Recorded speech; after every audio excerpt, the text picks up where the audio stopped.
Hari ini kita akan belajar tentang 3 hal yang membuat hidup orang Kristen tidak bisa bersyukur. Saudara-saudara, hari-hari ini orang menjerit dengan keadaan. Orang menyalahkan pemimpin, menyalahkan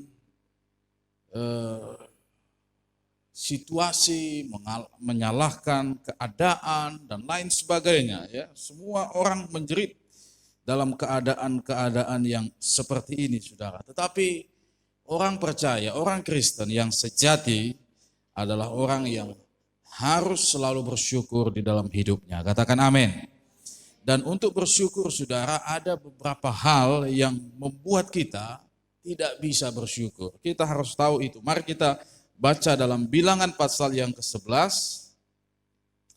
Bilangan pasal yang ke-11 ayat 1 sampai ayat yang ke-10. Kita baca firman Tuhan ini secara bergantian. Bilangan pasal yang ke-11 ayat 1 sampai ayat yang ke-10. Saya baca ayat 1, saudara, ayat 2 dan seterusnya. Pada suatu kali bangsa itu bersungut-sungut di hadapan Tuhan tentang nasib buruk mereka. Dan ketika Tuhan mendengar, bangkitlah murkanya. Kemudian menyalalah api Tuhan di antara mereka dan merajalela di tepi tempat perkemahan.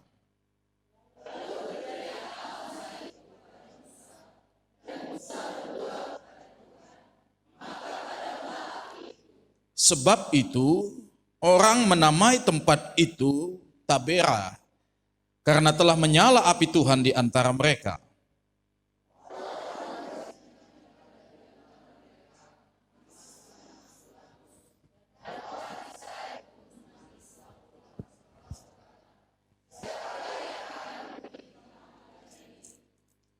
Kita teringat kepada ikan yang kita makan di Mesir dengan tidak bayar apa-apa, kepada mentimun dan semangka, bawang pre, bawang merah, bawang putih.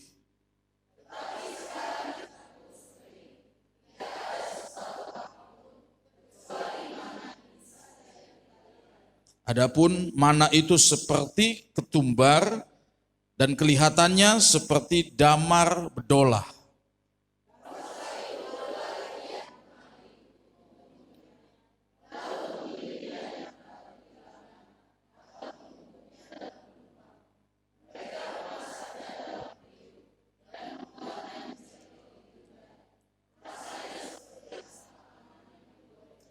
Dan apabila embun turun di tempat perkemahan pada waktu malam, maka turunlah juga mana di situ.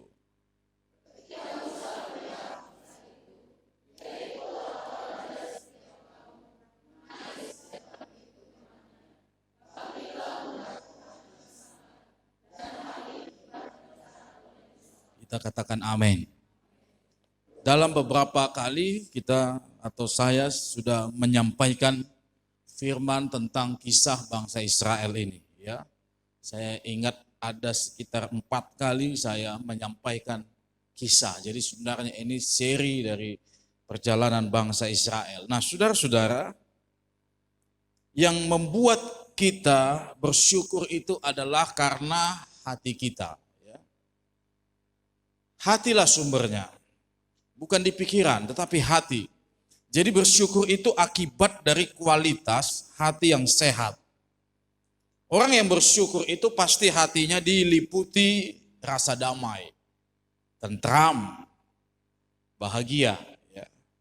Sebaliknya perasaan tidak bersyukur itu adalah sesuatu yang di dalam hatinya ada sesuatu yang negatif, sehingga itu membebani. Dan biasanya orang-orang seperti ini selalu merasa kurang dan tidak pernah bahagia. Bersyukur itu tidak pernah merugikan siapapun. Baik yang orang yang bersyukur atau orang yang mendengar ucapan syukur itu. Dia tidak pernah merugikan. Malah dia menguntungkan. Terutama menguntungkan orang yang menghadapi masalah itu. Saudara perhatikan di dalam ayat ini, saudara, pada suatu kali bangsa itu bangsa Israel bersungut-sungut di hadapan Tuhan. Kebalikan dari bersyukur adalah persungutan. Ini dosa lidah, dosa mulut, dosa perkataan. Di mana kemudian mereka menyalahkan Tuhan atas semua apa yang terjadi dalam kehidupan mereka. Dan apa yang terjadi saudara, ayat yang pertama dikatakan menyala api Tuhan.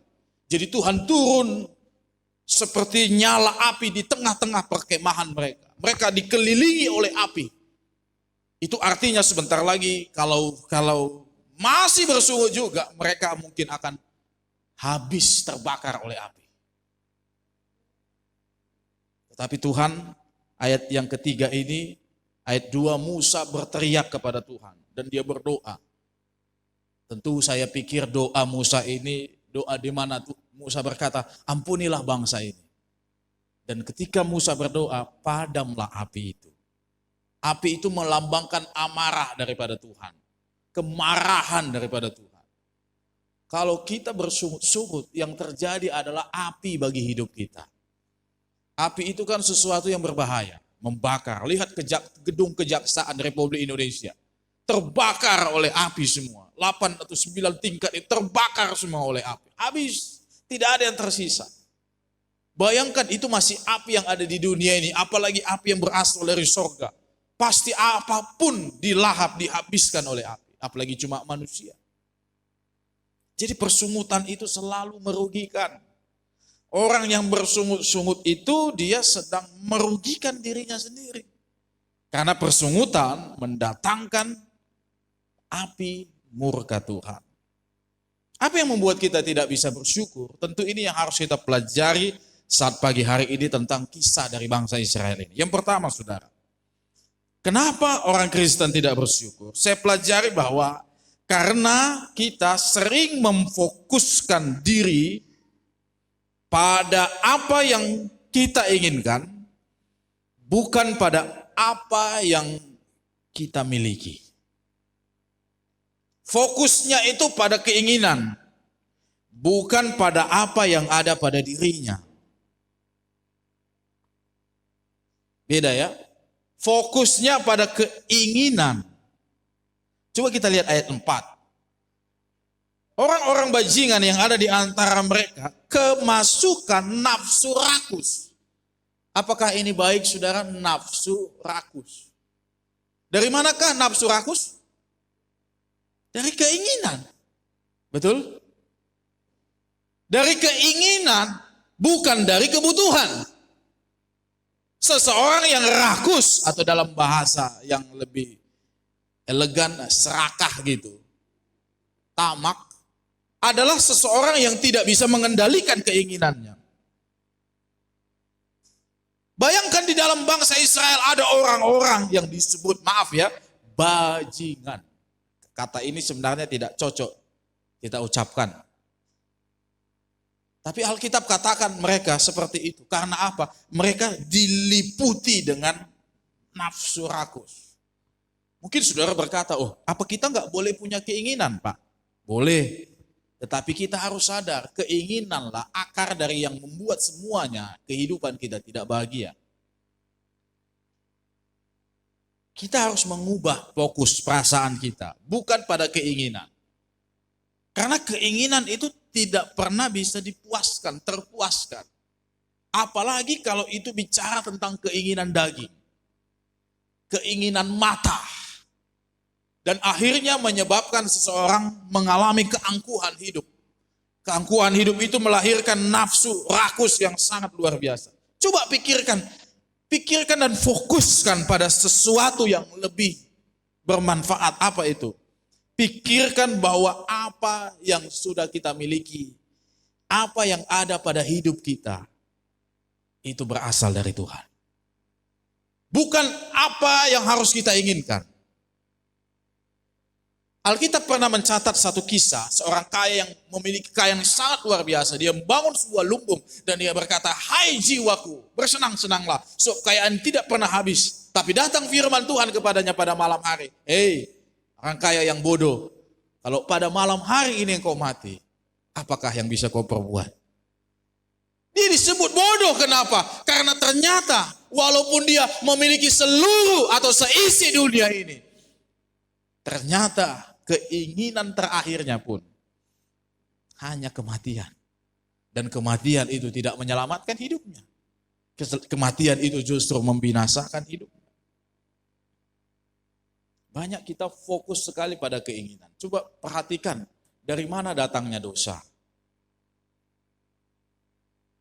Ada orang berkata, dari mana datangnya cinta, dari mata turun ke hati. Dosa pun seperti itu.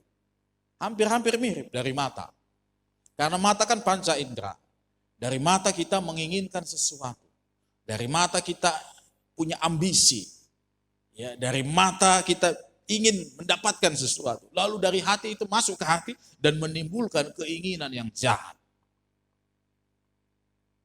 Ketika Hawa digoda oleh iblis, Hawa ada di tengah-tengah pohon yang sudah Tuhan katakan jangan dimakan. Tapi bayangkan, Hawa ingin memakannya karena ada keinginan. Ada kemauan, ada keinginan untuk memakannya.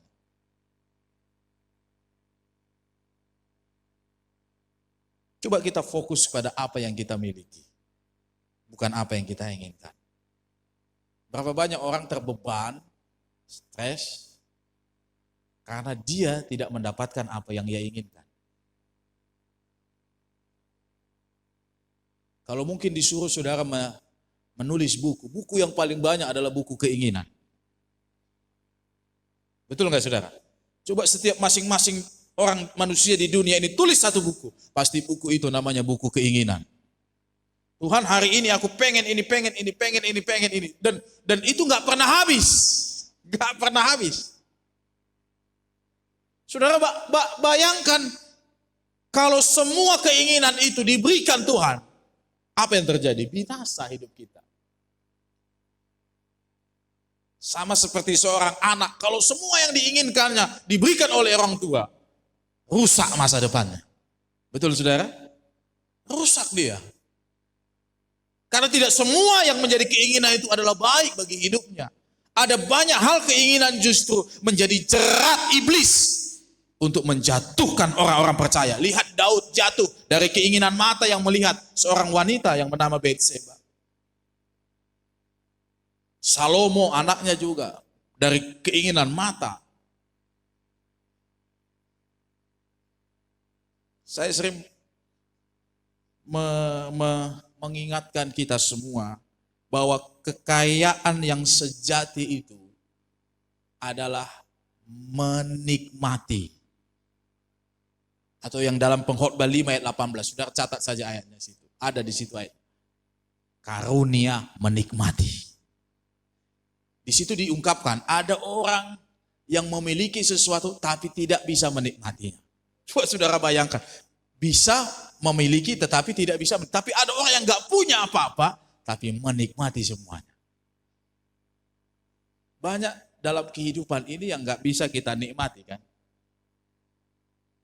Orang-orang yang sudah berhasil, sukses dari muda, dia kerja keras, dia sangat rajin, kemudian sukses. Begitu sukses saudara-saudara, dia periksa ke dokter. Sudah ada penyakit, sudah ada ini, dan apa yang terjadi? Dia harus pantang makan ini semua. Kolesterol nggak boleh, darah tinggi nggak boleh, dan semua makanan-makanan yang enak itu kan punya serat-serat yang tinggi dengan kolesterol dan darah tinggi. Akhirnya dia nggak bisa makan apa-apa. Saya pernah makan dengan satu orang, ya, pengusaha di Jakarta. Ketika dia pesan, saudara, kami dipesan semua yang enak-enak. Tapi ketika untuk dia hanya pesan sayur dan buah-buahan. Itu seperti salad dibuat, saudara. Sayur dan buah disatukan, saudara. Itu sayur cuma direbus. Buahnya pun hanya beberapa saja, yang lebih banyak sayur. Bayangkan kami makan yang enak, dia harus makan yang seperti itu. Padahal dia yang bayar. Seharusnya dia bisa menikmati semuanya. Lalu saya tanya, kenapa Bapak nggak pesan seperti yang Bapak pesan untuk kami? Oh, saya sudah nggak bisa lagi. Oh, berarti saya masih lebih bahagia dari dia. Saya masih bisa makan. Betul nggak saudara? Amin. Iya. Berarti kita masih lebih bahagia. Nanti baca di rumah saudara pokok 2 pasal 5. Di situ orang yang paling kaya yang ngomong, Salomo. Di dunia ini dia merasa ada keanehan, ada kejanggalan, tetapi dia berkata, yang membuat karunia menikmati itu hanya Tuhan. Yang menjadikan seseorang bisa menikmati itu adalah Tuhan. Jadi saudara-saudara, yang membuat kita bisa menikmati bukan diri kita, tapi Tuhan. Bayangkan kita bisa punya segala sesuatu, tapi tidak bisa menikmati. Karena karunia menikmati itu datangnya dari Tuhan, bukan dari keinginan kita. Datangnya dari Tuhan. Jadi berdoalah kepada Tuhan, Tuhan berikanlah aku karunia menikmati. Amin saudara. Amin saudara.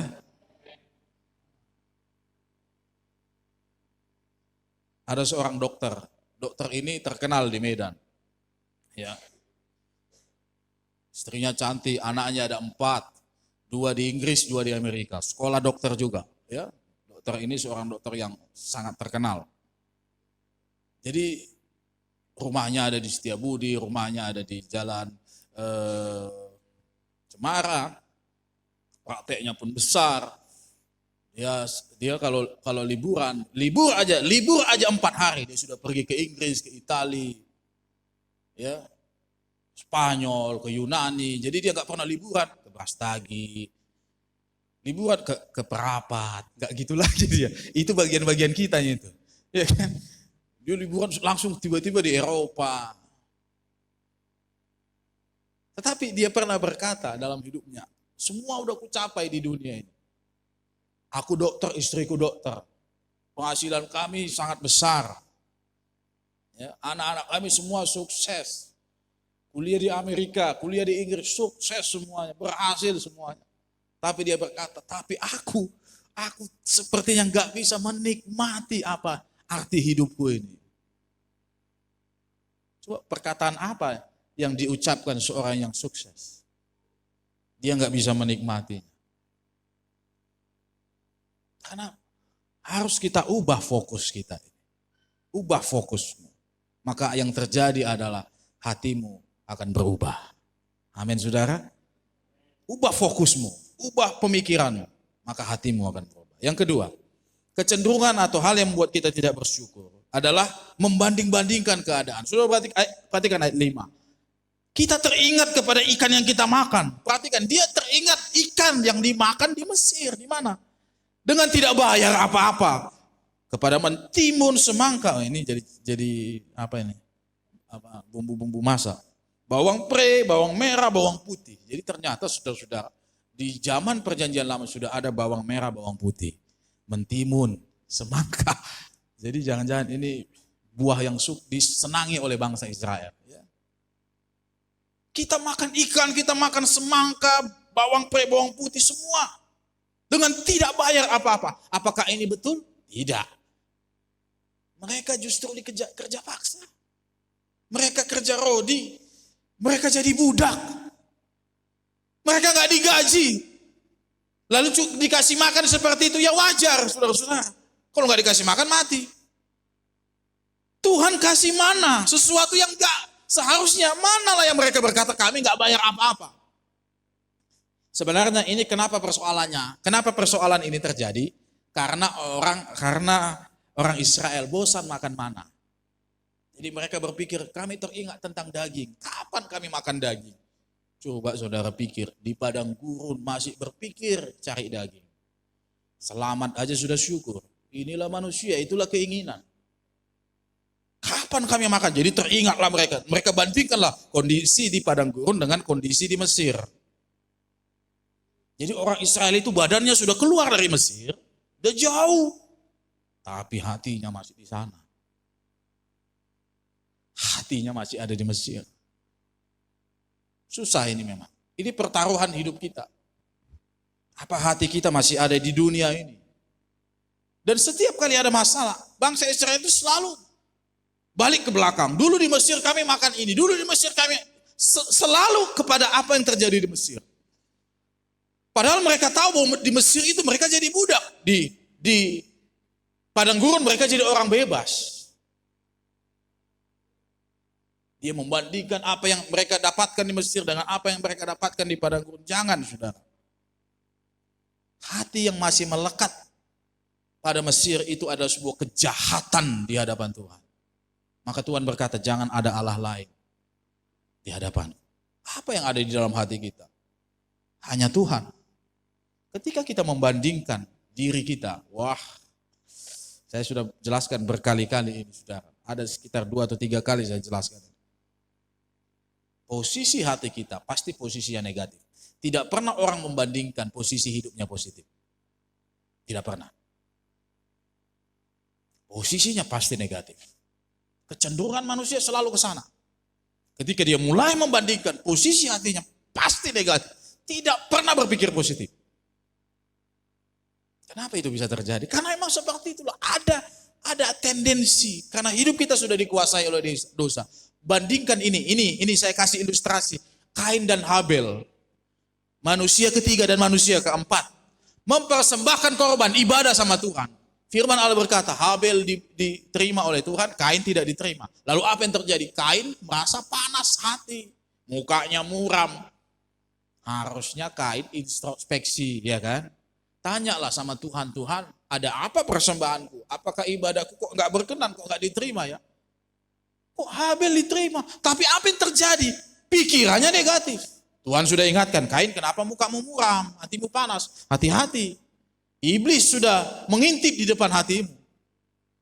Dan dia tidak menyadari itu. Dan akhirnya apa? Dia bawa adiknya Habel, ayo kita ke padang belantara, kita jalan-jalan. Pas waktu ada di situ, dia pukul Habel dan Habel mati.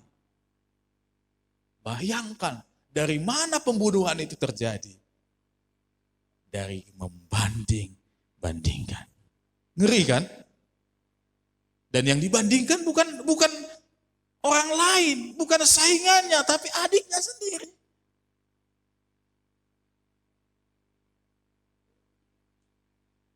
Kecenderungannya pasti negatif, percayalah saudara. Jadi jangan pernah membandingkan diri kita. Tuhan bekerja buat saudara dengan kapasitas yang Tuhan beri bagi saudara. Percayalah itu. Amin saudara. Kalaupun ada orang yang merasa lebih atau orang lain yang merasa diberkati, saudara harus bertanya sama Tuhan, itu aja. Harus lebih banyak berdoa, lebih banyak ibadah, lebih banyak bersekutu kepada Tuhan. Hanya itu, jangan kok ketika kita pikirkan di kamar, apalagi kalau yang paling bahaya ini di HP. Dia udah beli baju baru ya, kayaknya kalung baru dia ini. Pas dipoto dari ujung kepala sampai, sepatunya juga baru, dari mana ya? Kadang-kadang hanya dari situ aja, udah panas hati kita. udah gundah gulana, nggak bisa makan, kerjaan pun diam aja, muka muram, seperti si Kain tadi. Nggak ada orang buat apa-apa sama kita, tapi kita sendiri yang kenapa? Karena itulah tendensi. Karena sering saya katakan, kalau kita mulai membanding-bandingkan, percayalah saudara, itu pasti hati kita negatif. Hasilnya pasti hati kita negatif. Amin saudara. Yang ketiga, selalu orientasi atau menitik beratkan pada keadaan. Jangan menitik beratkan pada keadaan. Artinya, titik beratkan hidup kita pada Tuhan yang memberi jalan keluar. Saudara perhatikan ayat 1. Pada suatu kali bangsa itu bersungut-sungut di hadapan Tuhan tentang apa saudara? Nasib buruk mereka. Jadi persoalan bersungut-sungut karena nasib buruk. Jadi yang mereka titik beratkan dalam hidup ini adalah nasib.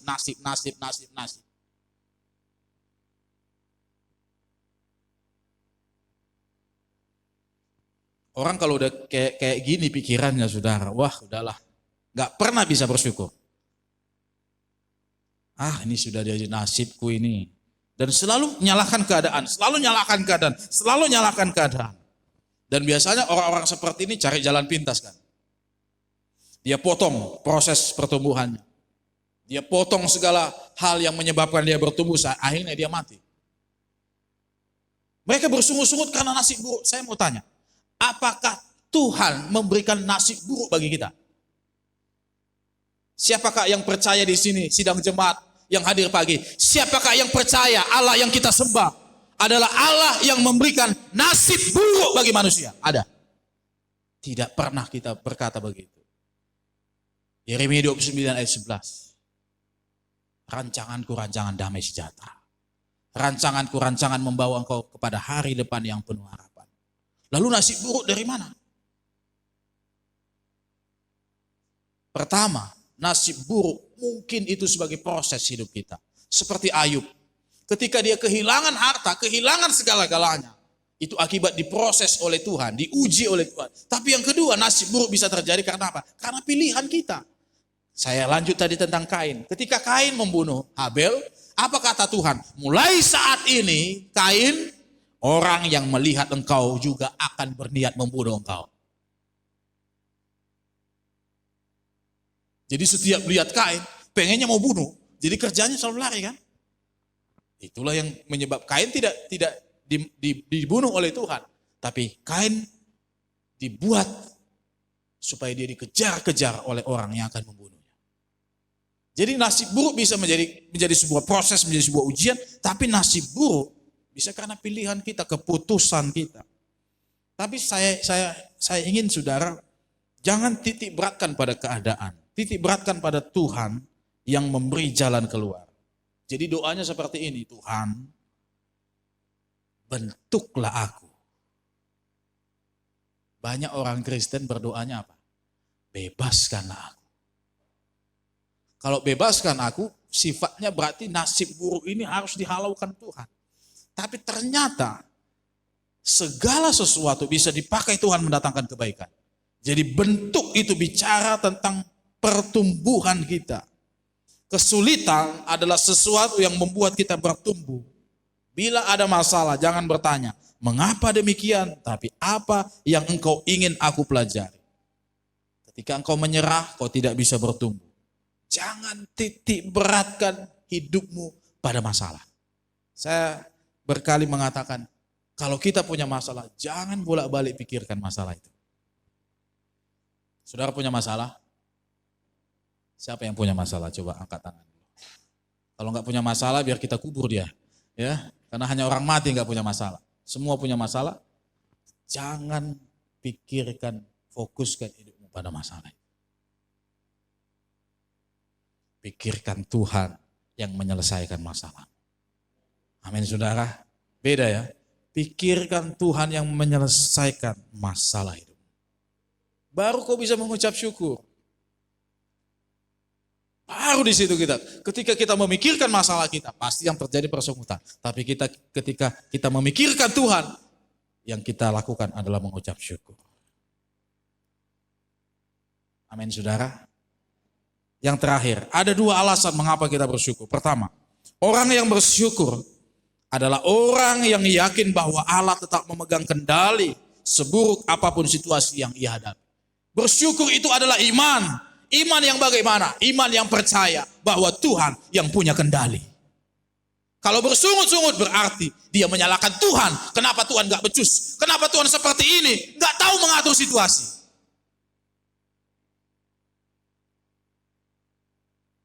Saudara percaya Tuhan mengatur kendali? Kalau nggak dikendalikan Tuhan, udah bertabrakan bumi dengan matahari, udah bertabrakan planet-planet ini, udah berjatuhan bintang-bintang ini. Siapa yang mengatur semuanya ini? Kalau bukan Tuhan. Kita terlambat bangun pernah? Pernah, sering. Coba kalau Tuhan terlambat kasih matahari. Ketiduran dia di sorga. Rupa-rupanya jam 11 siang baru dikasihnya. Wah, nggak masuk kerja, nggak masuk kantor, nggak masuk sekolah kita semua. Kepotong gaji kita semua.